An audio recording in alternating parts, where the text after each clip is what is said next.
오늘의 말씀은 요한복음 20장 15절에서 16절 말씀입니다.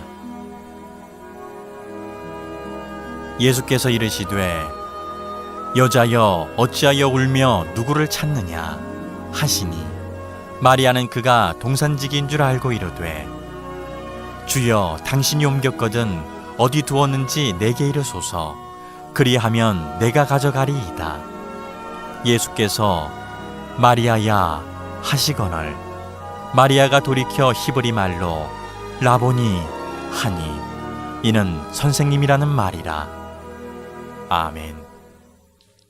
지금 시중에 나와 있는 최근의 베스트셀러 가운데 존중 육아의 기적이라는 책이 있습니다. 이 책은 김선녀라고 하는 분이 지은 책인데 35년 동안 유치원 원장을 하면서 말 그대로 어린 아이들을 직접 현장에서 가르치는 베테랑 교사이십니다. 자기 딸을 미스 코리아로 키워서 또 한때 화제가 되기도 했던 분인데 이분에게 이렇게 질문했습니다. 많고 많은 직업 중에 왜 하필 유아교육 전문가가 되었습니까? 이 질문에 김선녀 씨가 이렇게 대답했습니다. 자기 어릴 적에 자기에게 두 가지의 추억을 가족이 주었는데 하나가 할머니로부터 엄청난 사랑을 받고 할머니로부터 자연과 동심 이런 것들을 많이 경험했대요. 그런데 그 할머니가 세상을 떠나고 아버지와 어머니 사이의 불화를 통해서 자녀인 자기가 그 모습을 보면서 많은 상처를 받았대요. 그러니까 할머니로부터 사랑을 받고 존중을 받고 엄마 아빠의 환경으로부터 상처와 아픔을 경험하는 거예요. 그러면서 이 두 가지의 잔상들이 자기가 자라는 동안 계속 자기 안에서 싸우더라는 거예요. 그리고 성장을 해서 어릴 적에 어떤 부모를 만나고 어떤 사람을 만나느냐가 평생을 좌우하는 것이구나. 그래서 부모들에게 제발 나만을 생각하지 말고 아이들의 한평생을 위해서 어릴 적 그 아이들에게 좋은 부모가 되어야 한다. 또는 혹시 그렇게 살지 못하는 아이들에게 자기라도 좋은 추억을 주고 그리고 평생 내가 사랑받으며 산 존재라는 것을 가르치기 위해서 알려주기 위해서 자기는 교육 전문가가 되었노라 이렇게 얘기를 했습니다. 사람은 누구를 만나느냐에 따라서 말이 달라지고 생각이 달라지죠. 예를 들어서 내가 정말 사랑하는 사람, 좋아하는 사람, 존경하는 사람을 만나면 말이 절제가 되고 생각도 건강한 생각을 하고 상대를 편안하게 생각해서 그런 대화를 합니다. 그런데 내가 싫어하는 사람, 증오하는 사람, 그리고 부정적으로 생각하는 사람을 만나면 그 사람에 대해서 생각 자체도 부정적일 뿐더러 말도 부정의 언어를 사용하게 되어 있습니다. 여러분은 오늘도 하나님을 아버지라고 부르면서 여러분이 만난 하나님 아버지는 어떤 분이십니까? 솔직히 많은 그리스도인들이 내가 만난 하나님 아버지를 체험 없이 남이 만난 하나님을 유추해서 남이 말하는 하나님을 듣고 하나님은 그런 분이야 라고 생각하고 믿는 분이 있어요. 어떤 분은 아주 어릴 적 과거에 겨우 한두 번쯤 하나님을 체험한 작은 하나님의 사랑을 가지고 평생 하나님을 그렇게 과거의 하나님으로 기억하고 살아가는 분이 있어요. 그런데 어떤 분은 날마다 순간순간 하나님을 계속 체험하는 분이 있어요. 말씀을 통해 예배를 통해 기도와 찬양과 묵상을 통해 날마다 내게 오시는 하나님을 새롭게 만나는 분이 있어요. 여러분, 누구를 만나고 어떻게 만나느냐에 따라서 대화와 생각이 달라진다면 하나님도 우리가 언제 어떻게 만나느냐에 따라서 하나님과 우리 사이의 기도가 달라지는 거예요. 오늘 부활주일입니다.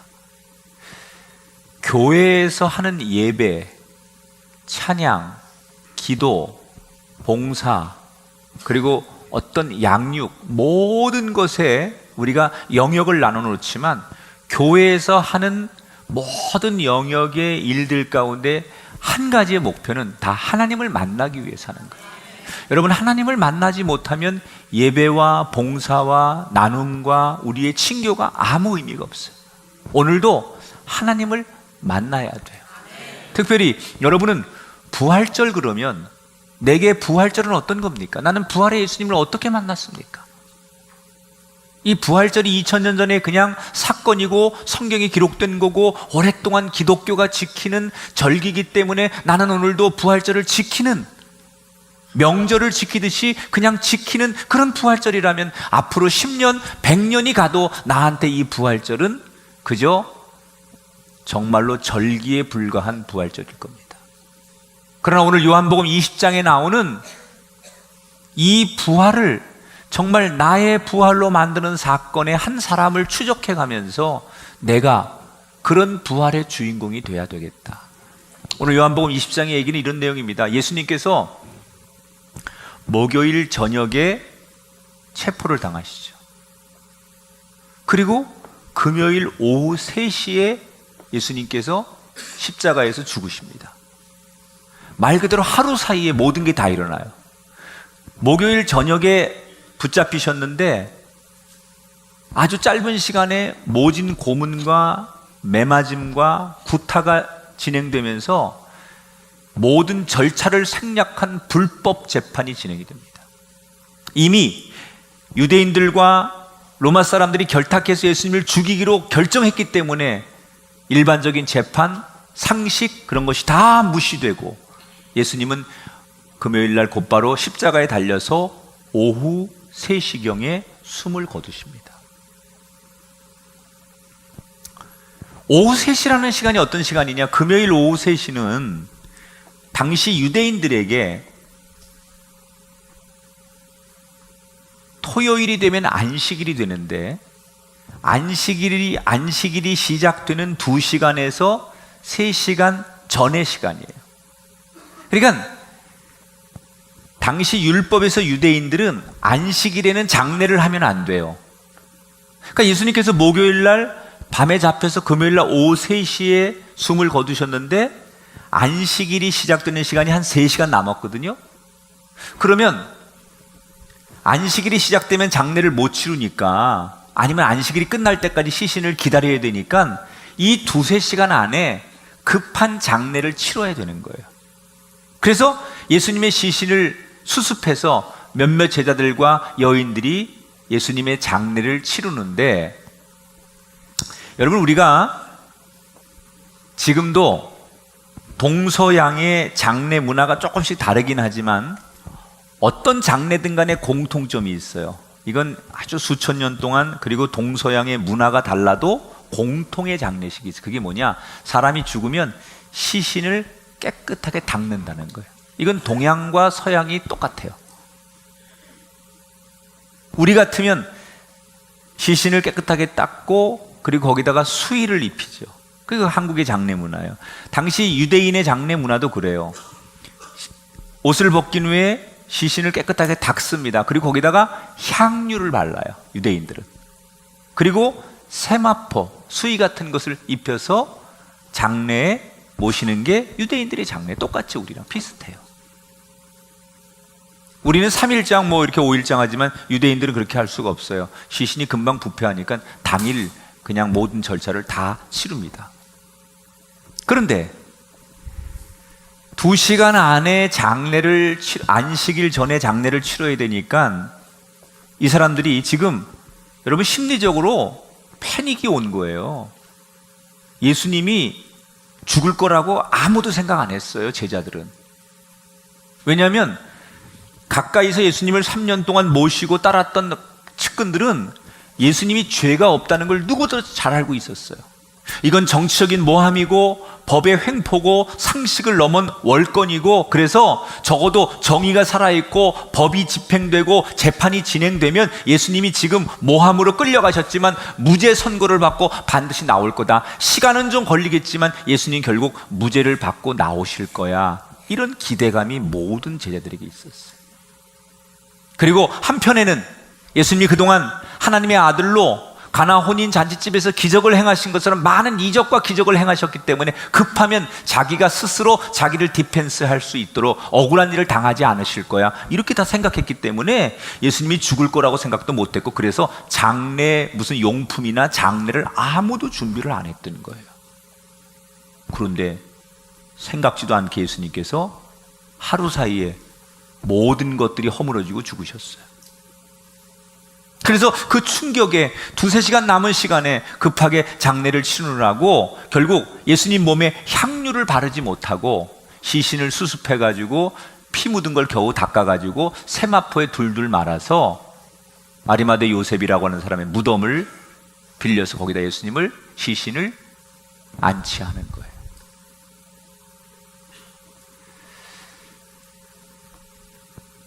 급히 장례를 마치고 이제 안식일이 시작됩니다. 그리고 유대인들이 당시 안식일은 토요일이에요. 금요일 날 돌아가시고 토요일 날 안식일을 지내고, 오늘처럼 우리가 주일, 오늘 새벽에, 오늘 같은 거예요. 오늘 새벽에 막달라 마리아와 야고보의 어머니 마리아와 몇몇의 여인들이 안식일이 끝나면 우리 동트자마자 예수님 무덤에 가서 예수님 시신에 향유를 발라드리지 못했으니 우리 가서 예수님 몸에 향유라도 발라드리자. 그래서 몇몇의 여인들이 예수님 무덤을 찾아갑니다. 그런데 새벽에 가보니까 난리가 났어요. 큰 육중한 무덤을 막고 있는 돌문이 옆으로 이렇게 굴러와 있고 안에 있어야 될 예수님의 시신이 없는 거예요. 화들짝 놀란 막달라 마리아가 제일 먼저 예수님 제자에게 쫓아가죠. 남자들이 있는 예수님 제자들에게 쫓아가서 상황을 말하고 도와달라. 그랬더니 베드로와 요한이 뛰어와서 예수님 시신이 없어졌다고 하니까 그 새벽에 뛰어와가지고 시신을 찾느라고 한바탕 소동이 벌어지는데, 아무리 무덤 안을 찾아보고 바깥을 찾아봐도 예수님의 시신을 찾을 수가 없는 거예요. 이때까지 베드로와 요한과 여인들은 무슨 생각을 했느냐? 예수님이 부활했다고는 꿈에도 생각 못하고 누군가가 예수님의 시신을 옮겨 놓았구나, 누군가가 예수님의 시신을 감추었구나, 이런 생각만 한 거예요. 그래서 너무 불안하고 너무 속상하니까 이 막달라 마리아가 시신을 찾다가 덜푸덕 주저앉아가지고 무덤 앞에서 통곡하기 시작해요. 이 막달라 마리아는 누구냐? 이 여인은 예수님 살아계실 때 7 귀신이 들려 있었던, 완전히 그 사람들이나 가족들로부터 버려져서 불행한 인생을 살던 여인이에요. 근데 예수님께서 어느 날 이 여인을 만나서 이 여인의 병을 고쳐주시고 이 여인의 건강을 회복시켜 주셔서 이 불행했던 여인의 운명을 바꿔준 여인, 그게 막달라 마리아예요. 그래서 자기같이 버려지고 행복하지 못하고 인정받지 못하던 인생 예수님 만나서 자기가 행복을 되찾았기에 건강해진 다음에 자기는 예수님 앞에 평생 헌신하는 사람으로 살겠다고 예수님 주변에서 예수님을 따라다니며 예수님을 돕는 그런 삶을 살았던 여인, 그래서 끝까지 예수님의 죽음을 가장 가까이서 목격했던 여인이 막달라 마리아예요. 그렇잖아요 여러분. 완전히 버려진 인생인데 예수님 때문에 새로운 인생을 살았으니 내 남은 인생 그분께 드리고 그분 하는 일을 내가 섬기는 것, 그것이 막달라 마리아의 인생이었어요. 그 여인이 지금 무덤에서 통곡하며 우는 거예요. 그 통곡의 눈물의 의미는 뭘까요? 후회가 되는 거예요. 내가 예수님을 좀 더 잘 섬겼어야 되는데, 아니 예수님이 그렇게 죽을 줄 몰랐는데, 그렇게 죽었다 할지라도 차라리 내가 안식일을 지켜서 사람들에게 벌을 받더라도 까짓것 예수님 몸에 향유를 발라드리고 끝까지 그 마지막 시체 앞에, 시신 앞에 내가 할 수 있는 모든 걸 다 했어야 되는데 안식일 지키는 것 때문에 향유를 발라드리지 못한 거에 대한 후회. 아니 남들 다 집에 가서 잘 때 나라도 이 무덤을 지키면서 이런 일이 있을 줄 몰랐지만 밤새도록 이 무덤 앞에서 예수님의 무덤이라도 시신이라도 지켜드릴 걸. 장례도 제대로 치르지 못하고 시신이 없어졌으니 기가 막히니까 땅을 치고 통곡하고 후회의 눈물을 흘리는 거예요. 절망의 눈물이죠. 이때 너무 슬피 울고 있는 이 막달라 마리아 등 뒤에서 누군가가 묻는 거예요. 도대체 무슨 일이냐 이렇게 물어요. 그런데 마리아가 너무 슬피 우니까 뒤를 돌아보지도 않고 오늘 성경에 뭐라고 대답하느냐, 선생님 혹시 우리 예수님의 시신을 못 보셨습니까? 이렇게 물어봐요. 마리아는 그가 아마도 그 묘지를 지키는 동산지기 관리인이라고 생각하고 보지 않고 그렇게 질문을 하지요. 그런데 바로 그때 그렇게 슬피 울면서 우리 예수님의 시체를 혹시 못 보셨습니까? 라고 묻는 막달라 마리아에게 그 등 뒤에서 무슨 일이냐고 묻던 목소리가 마리아에게 이렇게 말을 해요. 아주 친숙한 목소리로 이렇게 마리아에게 말해요. 따라합시다. 마리아요. 한 번 더. 마리아요. 자기 이름을 부르는 거예요. 깜짝 놀라서 마리아가 뒤를 쳐다보는데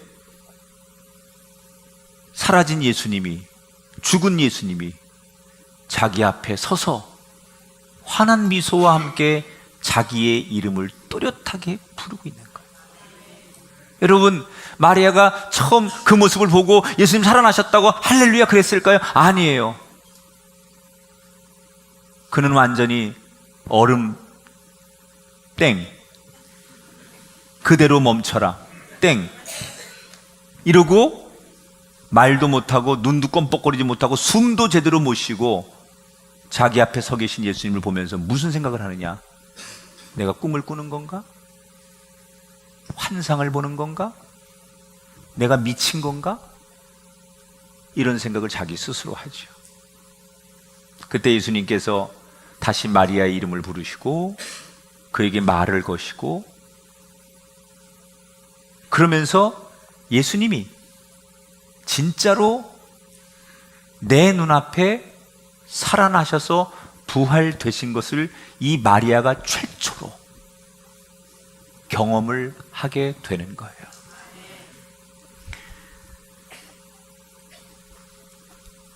자, 부활하신 예수님이 제일 먼저 한 일이 뭐예요? 슬피 울고 있는 마리아에게 오셔서 그의 이름을 불러주셨어요.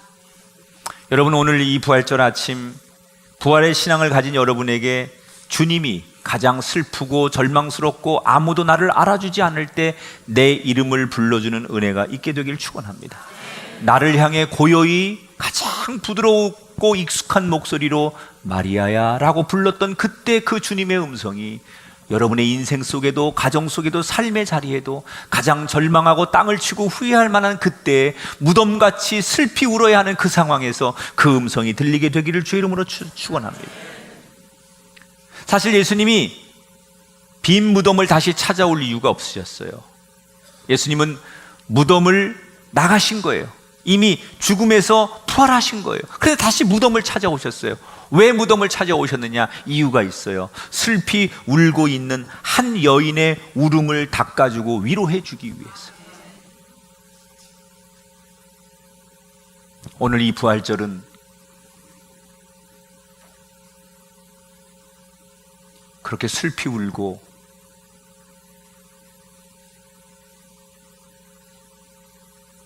절망스럽고 고통 속에 있는 그 사람들을 위해 부활하신 주님이 다시 오시는 날이에요. 마리아는 울면서 내가 예수님을 찾아야 된다고 몸부림치고 있을 때 예수님은 이미 가장 가까운 곳에서 마리아를 지켜보고 계셨고 마리아와 함께 하셨어요. 그 마리아의 눈물을 멈추게 한 것은 마리아가 실컷 울고 싶어서 다 운 다음에 눈물이 말라서 울음을 그친 게 아니에요. 그만 울어야겠다고 이성적으로 생각해서 그만 운 게 아니에요. 그 눈물이 멈출 수 있었던 것은 부활하신 예수님이 그의 이름을 불러줄 때 비로소 그의 눈물이 멈춘 거예요. 여러분의 고통은 언제 멈추는 줄 알아요? 사람의 위로 때문에 되는 게 아니에요. 갖고 싶은 걸 가졌기 때문에 되는 게 아니에요. 문제가 해결됐다고 고통이 사라지는 게 아니에요. 진정한 우리 안의 고통을 이기고 눈물을 이기는 방법은 부활하신 예수님이 내게 오실 때 인간의 본질적인 슬픔과 고통과 아픔이 회복이 되는 줄 믿습니다.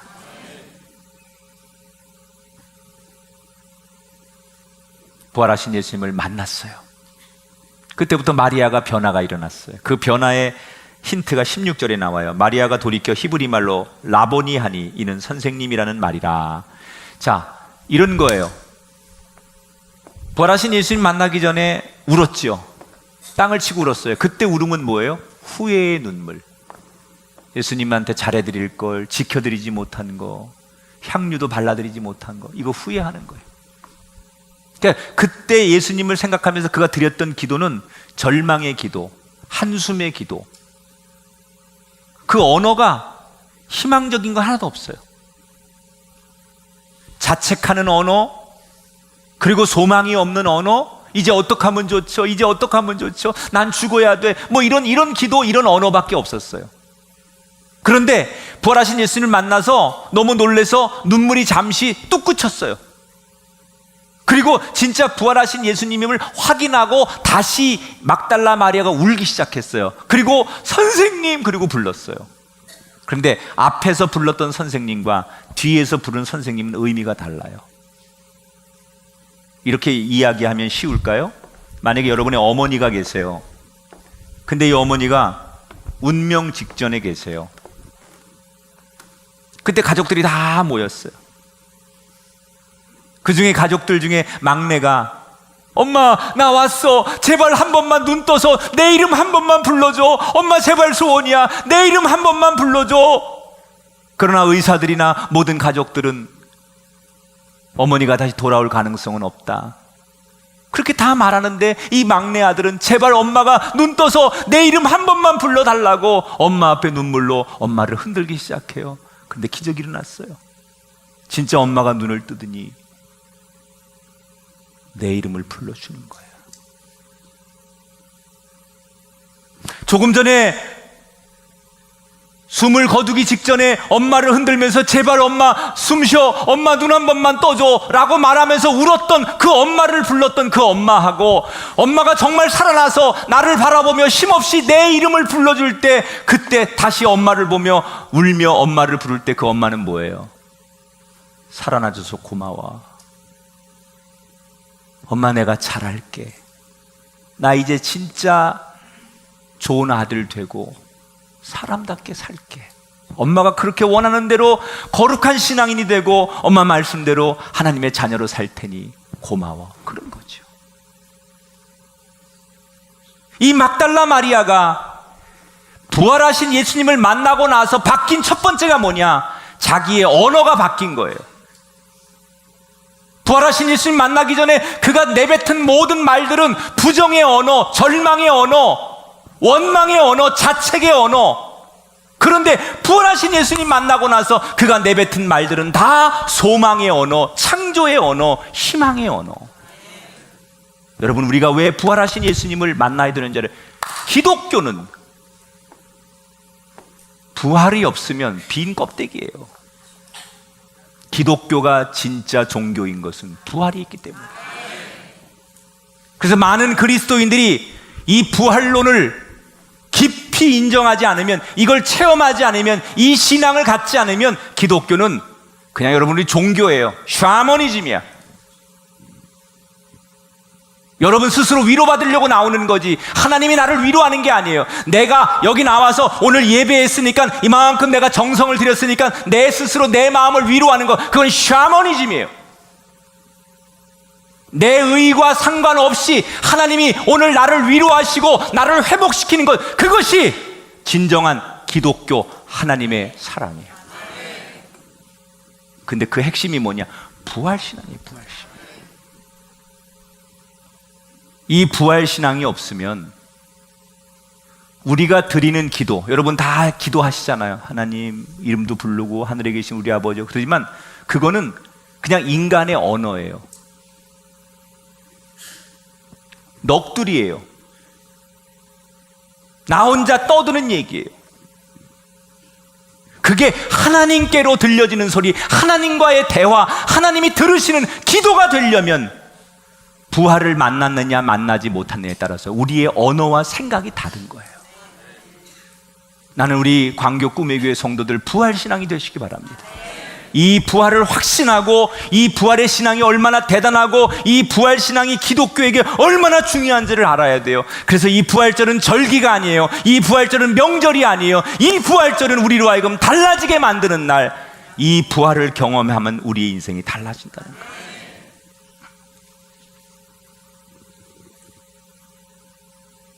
(2019년) 새해를 맞이해서 모두가 들떠있는 올 1월 1일 러시아 저 서쪽에 한 10층 아파트가 가스 폭발로 붕괴된 사건이 있었어요. 이때 37명이 사망을 합니다. 러시아 발칵 뒤집혔죠. 1월 1일 날 구조대원들이 붕괴된 건물 잔해를 뒤지면서 혹시 생존자가 있을까 엄청나게 찾았습니다. 근데 가서 아무리 찾아도 생존자를 찾을 수 없으니까 시간이 지나면서 구조자들 사이에 서로들 뭐라고 얘기를 하느냐, 이 처참한 현장에서 이렇게 찾았는데 생존자를 더 이상 찾을 수 없을 것 같다. 그리고 사람들이 하나둘씩 포기하기 시작하는 거예요. 근데 그때 저 어디선가 아주 가녀린 갓난 아기의 울음소리가 들리기 시작해요. 그래서 모든 구조대원들이 그 가녀린 울음소리가 들리는 건물 잔해를 파헤치면서 11개월 된 아기가 이불에 쌓인 채 극적으로 구조가 돼요. 35시간 만에 이 아이가 구조가 되는 거예요. 근데 그때 러시아의 그때 기온이 영하 17도에서 18도였어요. 근데 그 상황에서 이 어린 아기가 35시간 동안 버티고 그 울음소리를 통해서 극적으로 아이를 구합니다. 그때 이 아이를 구하고 구조대원들 사이에 얘기를 하는 거예요.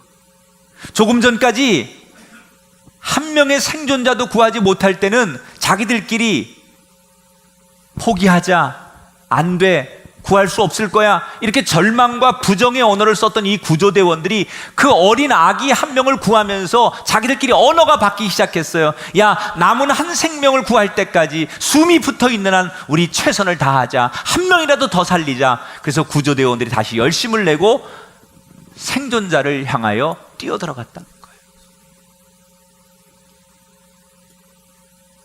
한 아기를 보면서, 살아있는 생명 한 아기를, 조그만 아기를 보면서도 대화가 달라지는데, 하물며 예수님이 다시 살아나신 것을 믿는다면 우리의 언어가, 우리의 생각이 달라지지 않겠냐는 거예요. 특별히 오늘 내 과거에 대한 후회와 한탄으로 괴로워하시는 분이 계십니까? 그런 분에게 오늘 이 부활절 아침 부활의 주님이 여러분에게 찾아오셔서 막 절망하고 가슴치고 나는 쓰레기고 나는 회복할 수 없는 인생이고 나는 내 자신이 용납할 수 없는 사람이고 나는 희망도 꿈도 없는 사람이라고 그렇게 절망하며 좌절하고 저주하던 여러분의 인생을 다시 거룩한 언어로, 거룩한 희망의 삶으로 부활의 주님이 바꿔주게 되시기를 축복합니다. 이렇게 극적으로 예수님을 만난 막달라 마리아가 예수님을 만나고 나서 어디로 갔겠어요? 제자들이 있는 곳으로 뛰어갔어요. 그리고 부활하신 예수님 만난 그 소식을 리얼하게 눈물을 쏟아가면서 쫙 설명을 합니다. 그런데 그 얘기를 듣는 제자들의 반응이 여러분하고 비슷해. 냉랭해. 눈만 껌뻑껌뻑거리고 듣는 건지 안 듣는 건지 이런 분위기. 심지어 어떤 제자들은 이 막달라 마리아를 스파이가 아닐까라고 의심의 눈으로 위아래 훑어보는 거예요. 가룟 유다가 은 30에 예수님을 판 것처럼 저 막달라 마리아도 돈에 욕심이 나서 현상금이 붙어있는 우리들을 몽땅 모아가지고 넘기려고 하는 것은 아닐까. 그래서 막달라 마리아의 그 예수님 부활의 소식을 받아들이지 않는 거예요. 우리가요, 누군가에게 내가 예수님 만나고 신앙의 은혜를 받고 구원받고 체험이 있어서 밖에 나가서 가족이든 동료든 누구한테 당신도 예수 믿고 구원받으세요 라고 해서 그 한 영혼이 돌아오는 거, 이거 너무 힘든 일이에요. 안 믿어요. 막달라 마리아가 예수님 부활을 목격하고 가서 얘기하는데 아무도 안 믿잖아요. 진심을 얘기해도 안 받아들이는 거예요. 그래서 성경이 뭐라고 그래요? 한 영혼이 천하보다 귀한 거예요. 그렇게 좋은 거예요. 그러니까 여러분, 정말 전도한다는 건 정말 대단한 거고요. 정말 우리가 그렇게 한 영혼에게 예수님의 살아계심을, 하나님의 살아계심을 전해서 믿게 만든다는 거는, 이건 정말 엄마가 아기를 낳아서 그 한 생명을 평생 키우는 것보다 더 힘든 일이에요. 안 믿어.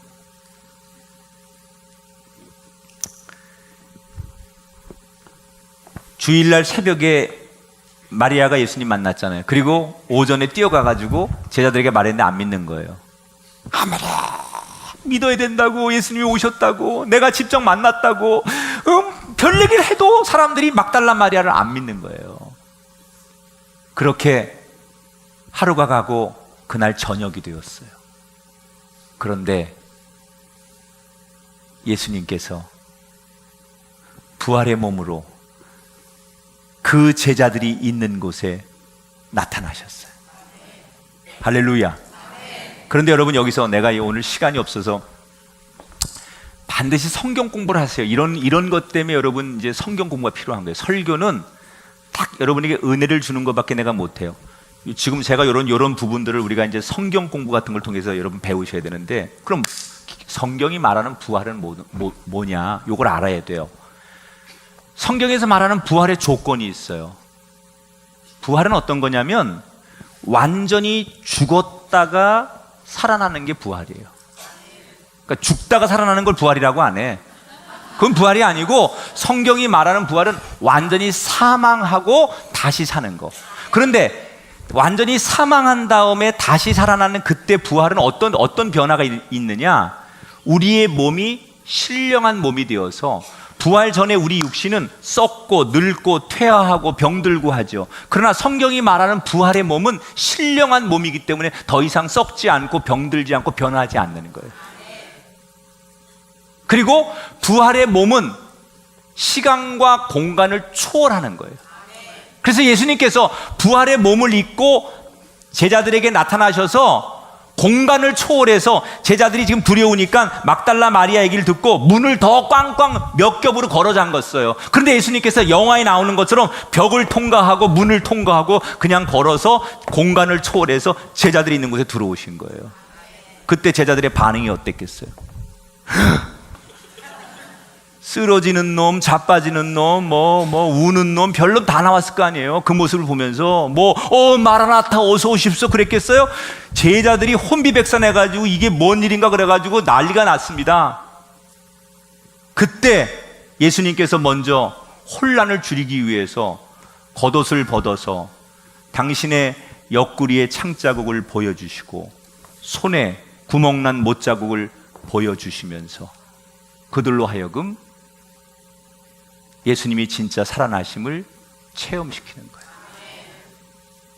그런데도 이게 유령인지 뭔지 확인하지 못하고 확신하지 못하는 제자들에게 예수님께서 먼저 말을 걸어요. 베드로야, 요한아, 이렇게 말을 걸어요. 그리고 그들이 진짜 예수님 나의 선생님 맞으십니까? 라고 다시 묻고 대화가 이어지면서 점점점 예수님이 정말로 내 앞에 살아계시고 내 앞에 존재한다는 것을 대화를 통해서 그들이 체험하기 시작하는 거예요. 그렇게 얼마 동안 예수님, 부활하신 예수님과 제자들 사이에 대화가 오가면서 제자들이 달라지기 시작하죠. 20절에 이렇게 소개해요. 제자들이 주를 보고 기뻐하더라. 잃었던 웃음을 되찾고 마음속에 희망이 생기기 시작했어요. 그래서 이제 제자들이 진짜로 부활하신 예수님이 우리 앞에 오신 걸 알고 그들이 기쁨을 되찾는 거예요. 그런데 모든 제자들이 부활하신 주님 때문에 기쁨을 되찾는데 한 사람만큼은 기쁨을 되찾지 못한 제자가 있었으니 그의 이름이 도마예요. 도마는 이 부활의 주님을 만나지 못하고 기쁨을 못 찾아요. 왜 그러느냐? 막달라 마리아가 새벽에 무덤에서 예수님 만났어요. 그리고 제자들에게 뛰어가서 얘기했어요. 그리고 그날 저녁에 예수님께서 제자들이 있는 곳에 부활의 몸으로 가셨어요. 그러니까 제자들이 왜 한꺼번에 지금 있는 거냐? 원래는 한꺼번에 있지 않았어요. 제자들이 예수님이 십자가에 죽으신 다음에 현상금이 걸려 있고 자기들이 잡힐 것 같으니까 뿔뿔이 흩어져서 숨어 있는 거예요. 그런데 새벽에 막달라 마리아를 통해서 예수님의 시신이 없어졌다고 하니까 베드로와 요한이 갔다 와가지고 예수님 시신을 못 찾아가지고 소위 비상 소집을 한 거예요. 숨어있는 제자들에게 다 연락을 해가지고 지금 예수님의 시신이 없어졌는데 어떻게 될지 우리 잠깐 대책회의 해야 되니까 다 모여 해가지고 그날 저녁에 다 모인 거예요. 그 다 모인 자리에 부활하신 예수님이 온 거거든요. 그런데 도마한테도 연락이 갔어요. 근데 이 도마는 어떤 사람이냐? 굉장히 현실주의자예요. 이상주의자예요. 우리로 말하면 똑똑해. 제가 IQ 3자리예요.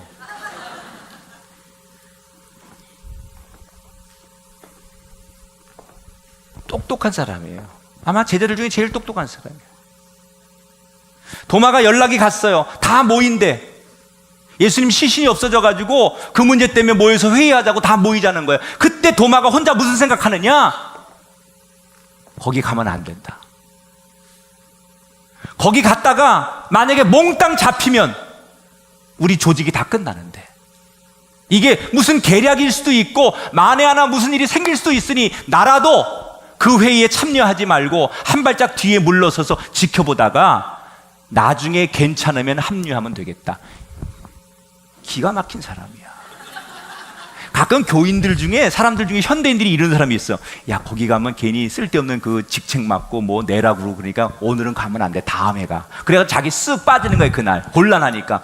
그러면 자기는 그날 일부러 안 가가지고 뭐 있다고 안 가가지고 그런 직책이나 자기가 맡아야 될 걸 안 맡아서 자기는 굉장히 자기가 똑똑한 줄 알아요. 내가 혼자 참 머리 굴러가지고 나는 다 그런 걸 피했잖아. 똑똑한, 자기가 자기를 가리켜서 똑똑하다고 말하는 이런 똑똑함을 헛똑똑이라고 하는 거예요. 남들 다 부활의 주님을 만나서 부활을 만끽하고 있는데 자기의 머리로 자기 혼자 똑똑해가지고 자기의 계산으로 부활의 주님을 자기만 못 만난 거더래, 도마가. 그래서 도마가 지금 열애를 당한 거예요. 이 부활의 기쁨을 도마만 지금 못 느끼는 거예요. 그래서 제자들이 다 이제 도마를 찾아가가지고 도마한테 자기들이 만난 예수님을 리얼하게 다시 또 얘기하는 거예요. 근데 도마가 뭐라 그러느냐? 야, 말이 되냐? 니들 다 입 맞췄지? 나 하나 속이려고 니들 다 짜고 들어왔지? 그러면서 도마가 안 믿는 거예요. 내 눈으로 보기 전에, 내가 손으로 주님의 그 창자국과 못자국을 만져보기 전에는 난 절대로 안 믿을 거야. 그리고 도마가 자기 동료들의 말을 신뢰 안 하는 거예요. 그런데 예수님이 주일날 저녁에 부활하신 몸으로 제자들을 찾아왔는데, 그러면 그 다음 날쯤에 뭐 도마랑 같이 있을 때 찾아오면 문제가 해결되는데, 첫날 찾아오신 다음에 둘째 날, 셋째 날, 넷째 날, 다섯째 날, 여섯째 날, 일곱째 날까지 예수님이 안 나타나요. 그러니까 도마가 동료들한테 뭐라 하냐? 이거 봐, 이 자식들 이거. 니들이 사기친 거지, 말 맞춰가지고 나 바보 만들려고 그런 거지, 내가 안 속아. 그러면서 막 다그치니까 이 제자들이 점점점 주눅이 드는 거예요. 보여줄 게 없으니까. 그런데 8일째가 되는 날, 도마와 제자들이 있는 곳에 다시 예수님이 나타나십니다. 그리고는 직접 도마야, 내가 부활한 나를 믿는 게 참 힘들지? 그러면서 그의 손을 잡아 당신의 창자국과 손의 못자국을 직접 만져보게 하세요. 그리고 그 도마와 대화를 이어가다가 도마가 그 부활의 주님을 자기 스스로 만져보고 대화를 이어가고 주님이 자신의 이름을 부르고 거기에 대답을 하는 중간에 그가 꼬꾸라져 주님 앞에 흐느껴 울며 던진 고백, 그게 28절이에요. 같이 읽어봐요. 도마가 대답하여 이르되 나의 주님이시요 나의 하나님이시니이다. 이게 우리의 고백이 되길 바라요.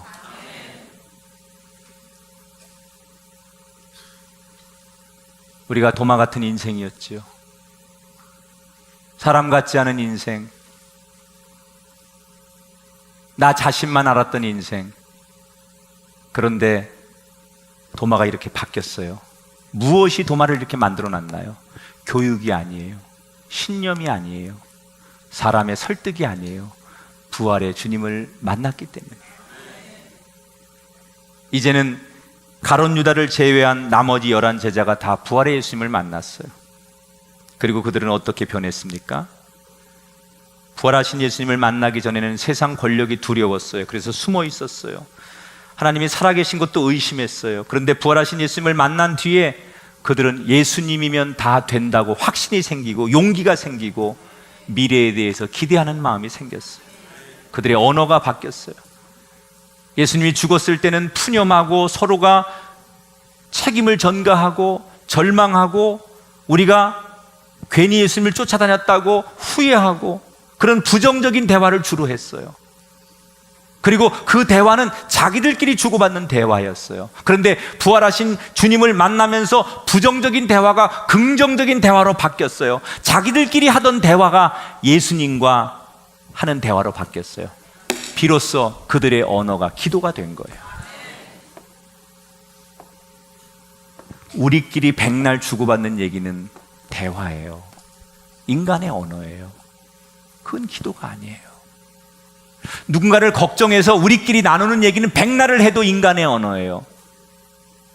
우리끼리 나누던 언어가 어느 날 하나님과 나 사이의 대화로, 하나님과 나 사이의 언어로 바뀔 때 그걸 기도라고 하는 거예요. 여러분, 우리는 그런 기도를 드려야 돼요.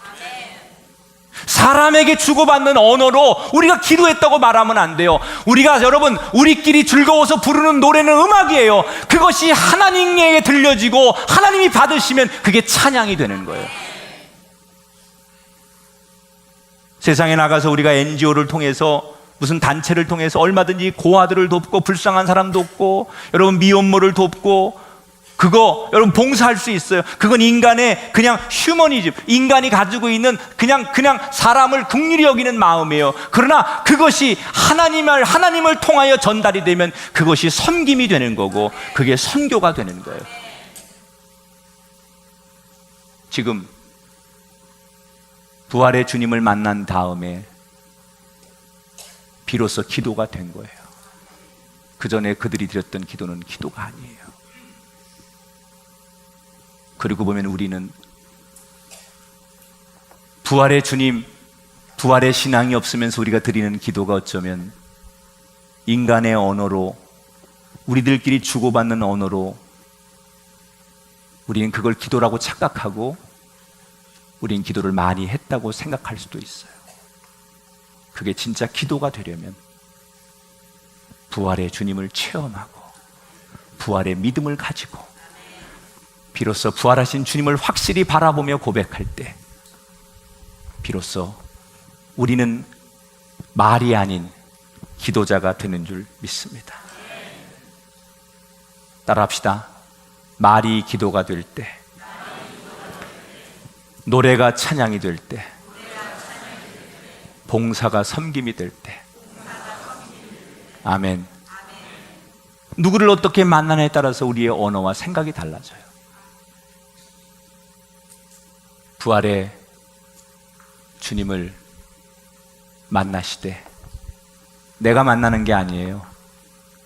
막달라 마리아에게 찾아오시고 믿지 못하던 제자들에게 공간을 초월하여 찾아오신 부활의 주님이 여러분에게 찾아오실 때 그 주님을 만지시고 그 주님과 대화하고 그 주님의 프로포즈를 받아들이셔서 부활을 체험하는 산 증인이 되시기 바랍니다. 우리 꿈의 교회는 달라요. 우리 성도들은 달라요. 뭐가 달라요? 우린 부활신앙을 가졌어요. 그래서 부활절은 이벤트가 아니에요. 계란 나눠주는 날이 아니에요. 부활절은 그냥 사람들이 만든 축제가 아니에요. 명절이 아니에요. 내 인생을 번 어게인 새롭게 만드는 날. 여러분의 가정, 자녀, 일터, 아까 말한 이 땅에 억울하고 고통당하는 우리의 이웃들에게 부활의 은총이 넘쳐나게 되시기를 주님의 이름으로 축원합니다.